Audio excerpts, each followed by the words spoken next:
Hello, you wonderful people, and welcome to another episode of Crime Centric. This being a show where I talk about crime dramas that I watch. For today's episode, I'm going to talk about the latest episode of Rebel. A lot of interesting things went down in this episode, so let's break it down. First and foremost, I love that we go to the courtroom and it's like, oh, like, Cruz is there. It's like, oh, what happened to that? Oh, and then like you have like Rebel walking up and being like, okay, like breathe slowly, and she done it. He's like, walk away, and we find out we hard cut to like, okay, so he's in the hospital. It's like, oh my god, like my everything came back normal. It's like, oh, it must be cancer. This. And it's like, no, you had a panic attack. It's like, what? It's like, are you under a lot of stress lately? And he's like.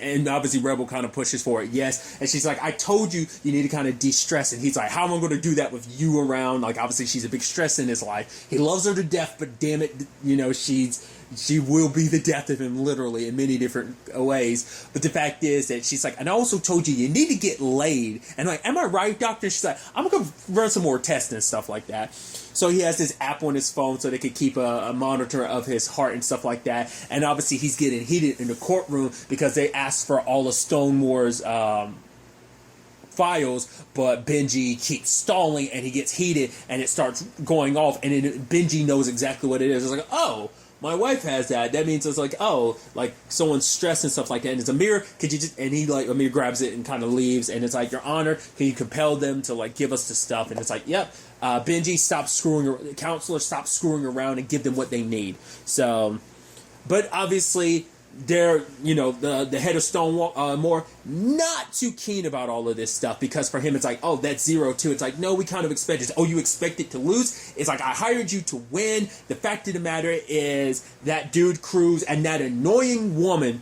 her name is Rebel, you know, and I think that speaks volumes that, like, you know, despite everything, it's like she's on better terms with her exes. So, like, even Benji was like, I love it. Just don't label her a normal woman. She has a name. Her name's Rebel. Kind of almost like there's that thing of like he does respect what Rebel does. So for him, it was almost like yo, put respect on Rebel's name. You know, so I thought that was interesting. But you know, for him, it's like do whatever is necessary to kind of win this. So obviously later on, when they're like trying to get all the like. All the information and stuff that they're trying to get, but it turns out rather than it being digitized, they came in boxes like, oh, you guys wanted it on such short terms and stuff like that, so this is what you get. We didn't have time to scan it. And he, home dude ends up taking a picture, and Amir's like, what's that for? He's like, oh, you know, just so that you have a receipt. It's like, oh, you have such a sad face. He's like, yeah, hand me that phone or something. Like Amir was kind of getting heated. Oh, Luke is what the dude's name is. It's like, oh, Luke is such a douche. But obviously for Cassie, she's kind of like, you know, it's like, I'm sorry, yes, that was a dick move, but it's part of the game. But for Amir, it's like, yeah, but for me, it's not a game when we're literally dealing with dying people. Are you kind of forgetting that aspect to it? That is kind of like, that's the thing of like Cassie wants to put on the front. I think it is weighing on her because she is literally at war with her family and all the people she cares about. But also she does feel for these people who are sick. So it does hit her. But for her, it's like, you know, I got a job to do. And if I want to venture out, if I kind of want to be on my own and get away from my mom and not kind of have my mom shadow forever looming on me and want to be my own person, I've got to go down this route. So there's a lot behind this case, not just, you know, I think it's definitely leaving her a lot more conflicted than she's kind of letting on. Amir's got her office and everything, and it's like, yeah, and when you eventually come begging for your job back, it's still going to be mine. She's like, at the very least, you might be mad at me, but at least water my damn ferns, you know? And obviously you have Cruz stressing hella much because like Amir later on, it's like, oh, we got to bring in people. So like he's hiring like people to kind of look through the files, and he's like, whoa, ask me before. And he's like, I've never really had to ask you before because his money's tight around the office. And it's like, Amir's like, are we having money? And she's like, no, we don't have money. I even love later on, he's like, money, and he has to calm down. He's like, it's fine. But Amir could immediately pick up like, yeah, you know, but, you know, the reason why they're having money troubles is because Rebel sends them a lot of pro bono cases, so they're not really making the money they need to fight this case. And consider they're going up against a large corporation like Stonemore, they have the money to throw at, you know, Benji's company, so they have like a lot of the money and backing necessary to keep this going, because that ends up becoming a conversation later on. This case could go on for years, and it's like they just don't have the funding to kind of keep up. I forgot what was the final straw that set him off. Oh, right. The fact is that Amir was like, oh yeah, all this stuff is actually blacked out. It's like, there's some stuff that's here. It pissed Cruz off. He just goes on. He's like, I'm going to kill Benji. And it's just like, and then like walks by Lana. Lana's like, you're gonna kill who? Your brother. It's like, should I be worried about it? It's like, I mean, more often than not, I wouldn't, but like, I don't know what to take into. Like, Lana's like, I'll be fine. He doesn't have a weapon. Which we'll get to Lana's side of things this episode. But Cruz goes and confronts Benji and kind of calls him out. And he's like, I don't even know you, Luke, but I'm sure, I don't even know who you are, but the fact of the matter is, I'm sure you leave your morals at the door. And for him, it's like he's calling Benji out. And it's like, oh, and, you know, Cassidy's like, don't call me corrupt. He's like, no, I'm not calling you corrupt. I'm calling your father corrupt for, like, you know, it's like the way he doesn't like the way that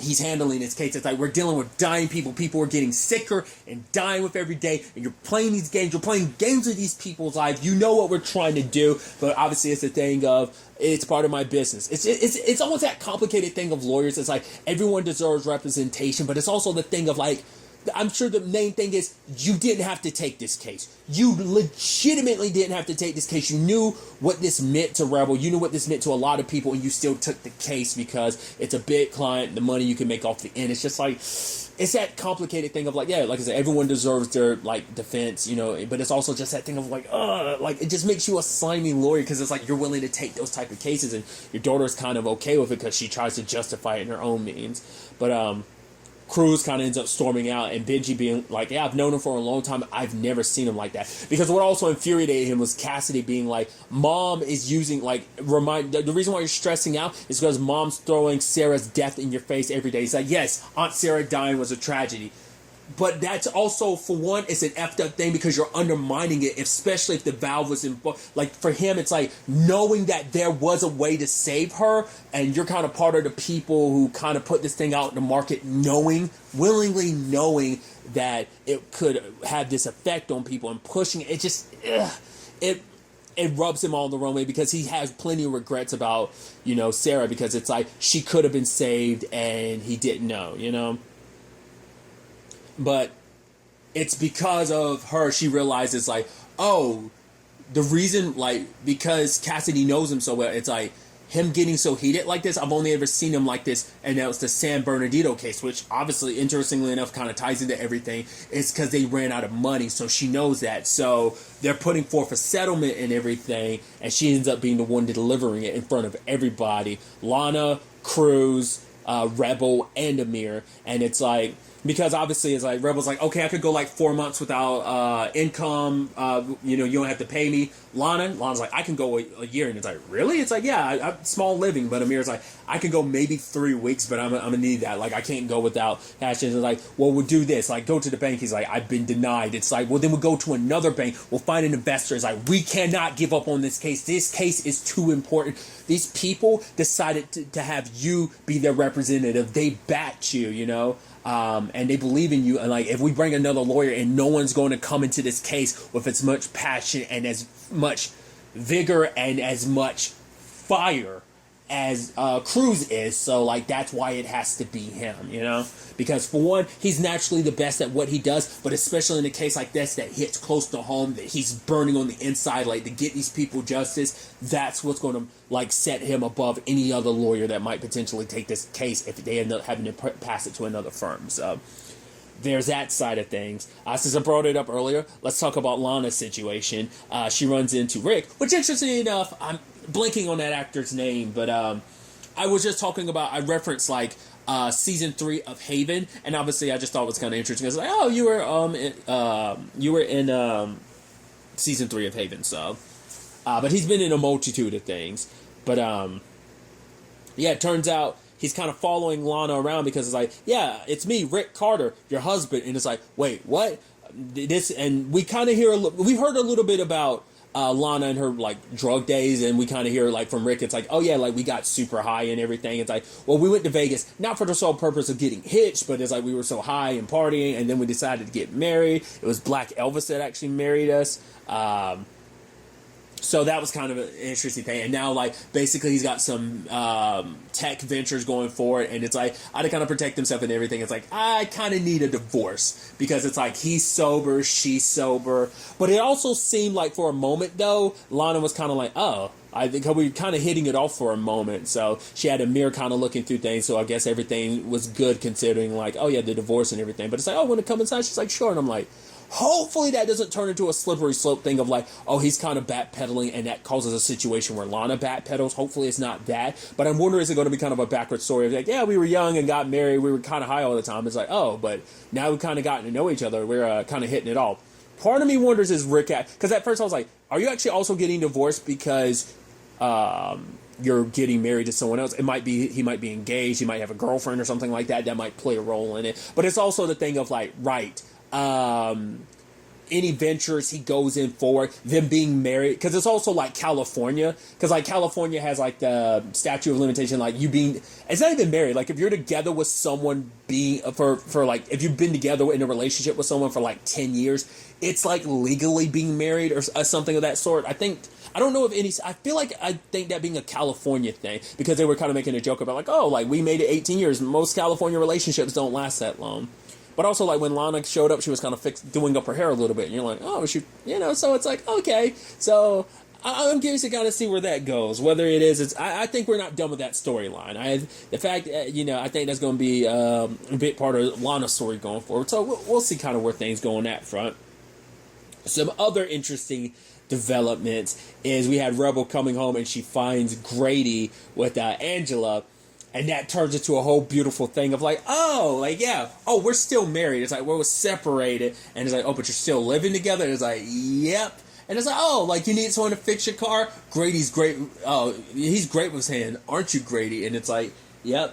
And so it turns into a whole conversation, and it turns out she's a fan of Rebel. I love it. It's like, oh, wow, you two really are still married. Plus, you're married to Annie Marie Ray Bello. Didn't think you should mention that. She's like, I'm a huge, and it's like, yeah, he's kind of an ass, isn't he? It's kind of an ass thing, and it's like, yeah, kind of, and it's like, she's like, I'm a huge fan. Oh, thanks. And it just, Grady being like, of course you are. So it's like, now like Rebel's kind of ruined that for him. She goes in because like they're going to San Bernardino, and because it's like, Carl's sick and Marie, like, we have to help them. Ziggy, we need to do this because considering he's sick and everything, and Ziggy see him like that. So Rebel walks into Ziggy's room and she's like, don't you knock, Mom? Because Sean fell asleep on her bed. And I love that whole situation. Because even Rebel being like, Ziggy, I thought you were the girl. She's like, Mom. And he's like, hey, Sean's like, hey, I'm fluid too. And she's like, who are you? He's like, I'm Sean. And it's like, well, Sean, it's like, well, you're coming with us. Wait, what? Just because I need to know everything there is to know about you, Sean. It's like, just don't get my daughter pregnant. She's like, Mom! And she's like, brush your teeth. It's just like, I love that. And it's like they're in the car, and it's so good and awkward. And then you have Grady get in the car. He's like, who the hell is this kid? Oh yeah, it's just my friend. It's like, yeah, the friend that was sleeping in her bed. And Grady looks at him and is like, I thought he was into girls. Apparently, like, obviously it's a more fluid situation. I was like, dude, that's so awesome. I love it. But we learned kind of about San Bernardino from Sean's perspective. Once again, it's always weird, that thing. Like, I feel it from time to time when, like, there are characters that have my name. If you don't know, my first name is Sean. So it just kind of messes with me a little bit because I feel so egotistical because it's like, oh, it feels like I'm talking about myself in the third person. Because based on the subtitles, he spells it the same way I do, too. So that just, so it just, once again, I just get in my head about that. If you don't know, my middle name's Michael. So the same thing happens in that regard as well. Regardless, tangents and all that aside.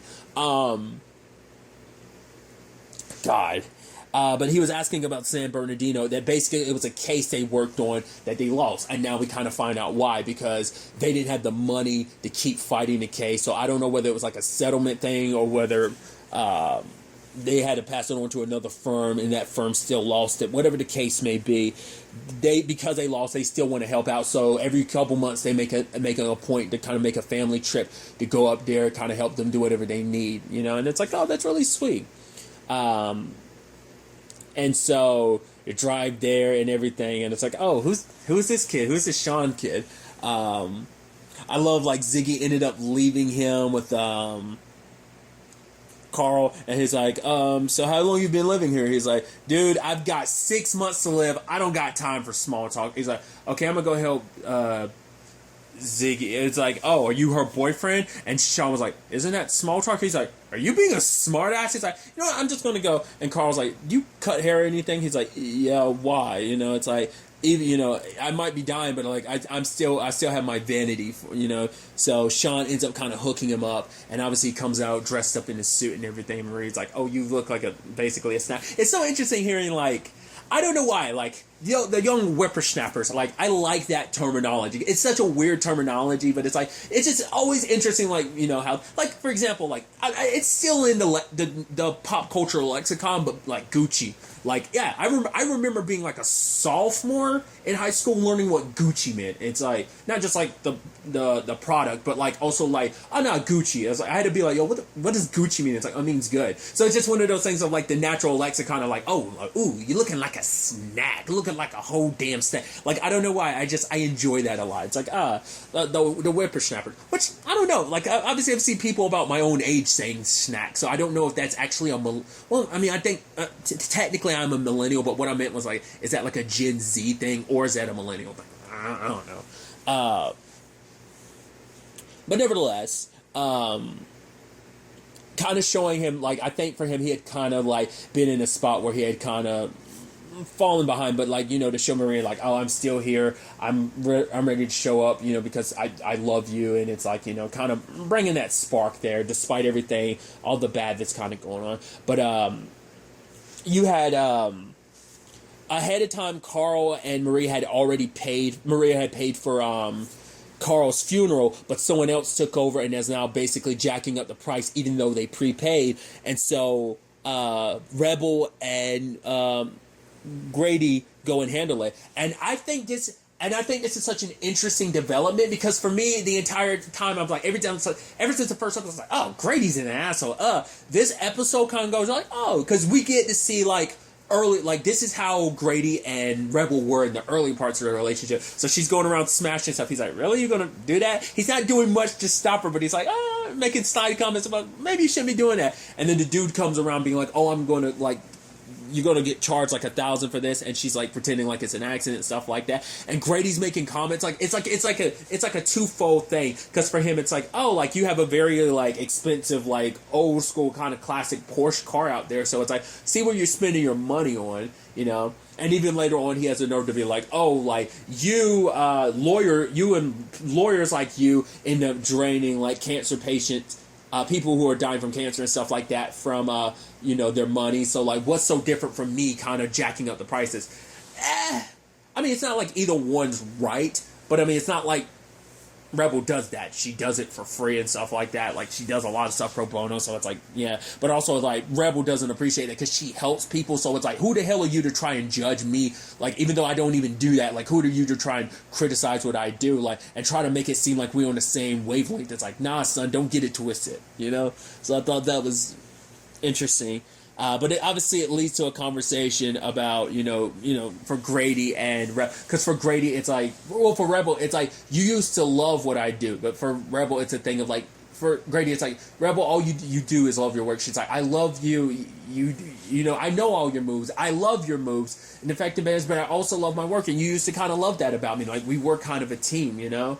It isn't just about my work. It's like, the fact is I had to stay with Cruz. It was a heart attack. He was like, it was a panic attack. It's like, well, at the time we thought it was a heart attack, you know? So, but it's like, what are you doing? And he's like, helping you out. And he pulled out the alternator. And I love that whole scene of, like, Jogo was like, oh, the very rare cars, so there's very few alternators. And I made sure everyone that was selling one, because there's only like 30 out there, and it's like, I made sure they won't sell to you. So, hey, so how about we'll give you this for $15,000, or you can give Carl the prepaid funeral he already paid for. And it's like, so once again, the dynamic between the two, like, it actually was like, oh yeah, she felt good about it. So, some other elements to the episode, obviously, like, Cruz and Rebel are talking about, you know, the settlement, and obviously it's like, yeah, it's good money, like, so they have to bring this up to everyone, but it's also a thing of, that's not good enough, because we also need to get that valve off the market, so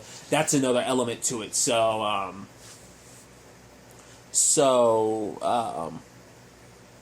Cruz is kind of debating it, and then lo and behold, Angela, who was basically waiting there the entire episode, like, yeah, I just kind of wanted to apologize for it. It's like, oh, who's that? Yeah, I kind of accidentally flirted with her husband.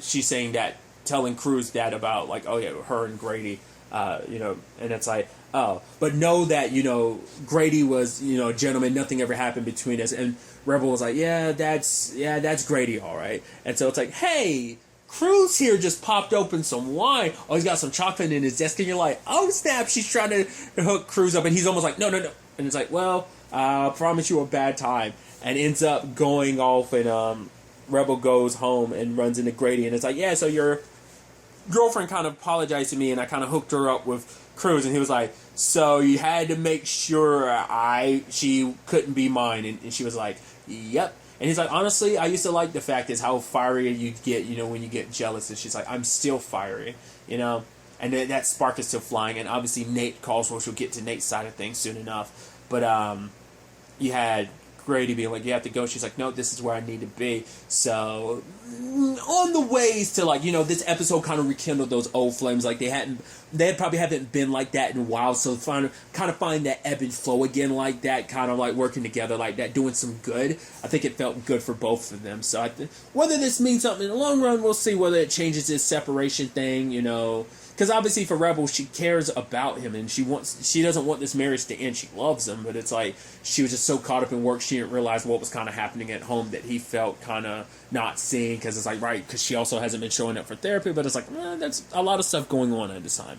So there's that. Well, speaking of complicated things, there's also the whole Amir and Cassidy thing, because for her, it's like, yeah, you can hate me all you want, but me bringing you over here was just me to kind of say, like, that settlement was kind of a middle ground. This way, like, Stonemore is happy because this is all settled, but also at the same time, I don't have to worry about my mentor dropping dead from a heart attack, So for her, this was kind of a win-win. So, and I think Amir appreciated, because it was like, okay, like, it's showing, I think for him, it's showing that, like, right, you still have a good heart, that you're not completely corrupted, that it's like, yeah, you still care about people, you still care about things, even though you're working with your dad and everything. So I thought that was an interesting development. Really quickly, let's talk about that development at the end where it's like, oh, the head of Stonemore. Because when Angela rolled up, I was like, is it Benji that's going to be waiting because he set this up? It's like, no, Stonemore do. He made it clear he wants to win. And he was like, yeah, I made a settlement, but make sure they take it, because he can't accept another loss. But he was also saying, like, oh, my vow saved so many lives. It's like, the fact that you want them to take the settlement is because, well, for one, he's like, my name is getting dragged through the mud. Like, I wonder, are we going to find out that legitimately he didn't know what was going down? But I think it feels like it could be that it could be a development in that case. But I think it's going to be more like he definitely knew, and he's trying to cover his tracks. So that's why he needs to be a settlement, so this could get out of the public eye, and he can get his reputation back and keep running his company without much issue. We'll see. Plus, he knows, like, if it ends up being found out about the valve, it's going to, like, drown them. So. But speaking of all the other angle, well, what was interesting, though, it's like, get them to take the settlement kind of no matter what. Angela's like, okay. Like, I'm assuming either she just always works for Stonemore, or, like, she was just kind of a recent, like, side thing that he's kind of got. Like, I don't know if she's an employee or whether this is something he kind of set up ahead of time.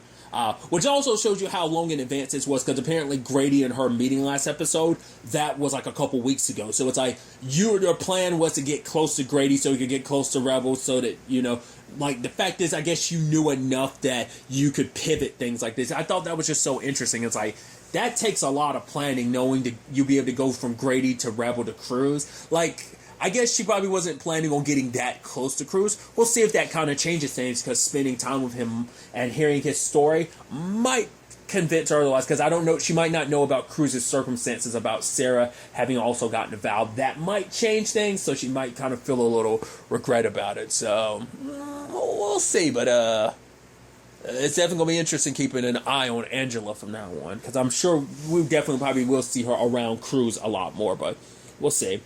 But the other development in the episode is the whole, obviously, it's so interesting, like, how Misha is, like, super matter-of-fact. It's kind of like, oh, did you smoke? It's like, oh, like, it was so long ago. It was like, I need you to know, because we needed, like, obviously need to know whether or not, what your condition of your body was before you got the vow and after the vow. Like, she's very, like, matter-of-fact, and she's just kind of very, like, get to the point. She's very blunt. Let's leave it at that.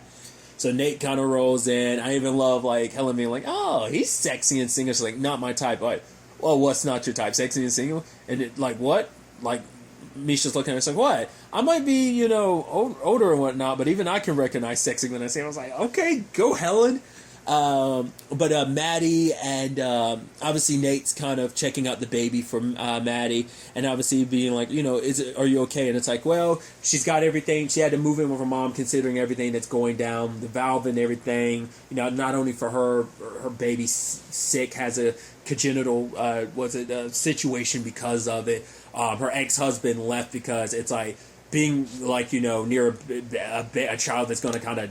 He said she was quoting him saying something kind of like very like terrible. It was kind of something in the nature of a vein of like being around a child that's kind of going to die, like doesn't have a long life expectancy. And also it's a situation, it's a lot, and even Nate says it's a lot, and she's like, yeah, it is a lot. But it's also a thing of like wanting like just to grab someone's hand so they can feel the baby kick, because for her it's like too many people don't, because it's just too sad of a situation. And the baby starts kicking, and she puts Nate's hand there, and it's like, yeah, and he feels it. He's like, wow, and it's like, yeah, the baby's quite a kicker, and it's like, oh, kick with my bladder and everything too, and they're kind of having a laugh about it. But I love that line from Nate where it's like, it is your baby. It's a terrible situation. You may not have a lot of time, but it is your baby, so, do kind of cherish that. Like, it does mean something. It matters, Just because it's a short life, it doesn't matter. Like, you're still this baby's mother, and, it's going to be hard, but I just thought that was kind of a nice moment of him just, being very sympathetic and just being there for her, kind of got some of his mom's sympathy, which I also love. Like, that was also a thing, too, with the conversation about Sean and stuff like that, because, like, Rebel called him up. It's like, yeah, Ziggy had a boy in her bed. He's like, Mom, I'm hanging up. Because she wanted, it's like, oh, we'll set an appointment to talk about that, because I probably want to do some, like, sex education stuff. Because the whole conversation kept being like, don't get pregnant. Please don't get pregnant and stuff like that. And she's like, I have no intention to. But it's like, even Grady being like, honestly, that Sean kid, he's pretty good, And obviously Sean overheard that. So I love they're like, oh, we were just studying. He slept. It's like, yeah, nothing happened sexually. But, oh, God, you guys were running through the bases, I'm sure. But nevertheless, circling back to Nate, obviously, like, Nate and Misha kind of walk in. It's like, oh, it's almost like a date. Oh, you're here to pick up Helen's files. I'm here to pick up Maddie's file. Fun day. But Misha notices something. And when they go inside, like, obviously Helen is like, okay, me and Maddie have been talking, and we think you two should, like, totally get together, blah, blah, blah. It was a cute moment between them. It's like, you see, like, where, like, Maddie gets a lot. That Maddie shares a lot with her mom. That the fact is that, like, we saw that aspect of Helen's personality, and they see that, like, Maddie's like that. But sadly, they find out that Helen's liver is failing, and so it's like, well, what are we going to do? We're going to, like, get started immediately. We're just going to take this one step at a time. So things are kind of getting bad on that front, and that's why Nate was calling. So I'm curious what kind of effect that's going to have when it's like, right, I was calling you about something, but you didn't pick up, and it's like you're trying to repair your relationship with your husband who's trying to separate from you because he feels not seen with everything going on, but now you also have all this other stuff going on. There's so many moving pieces. There's now the settlement on the board, and it's like, you're probably going to have to bring it up to Helen, like, they have to bring it up because it's up to the lawyers to bring this up to their clients, and they have to be the ones to decide. I'm sure there's going to be some who are going to want to take it. Maybe even Helen's like, yes, it's necessary because it's like, at the very least, my daughter will have something when I'm going, especially now that my liver's failing. But it's also the thing of, we also want to get it off the, and it's like, it might be a thing of, if this is the only win we can get, I guess we'll have to take it. But that might be an element we see to this. I'm really curious to see the kind of continued fallout of everything. Going forward into the next episode. But really, that's all I want to talk about. Till the next time we meet, be happy, be safe, live life to the fullest, and enjoy it. Good day, and goodbye.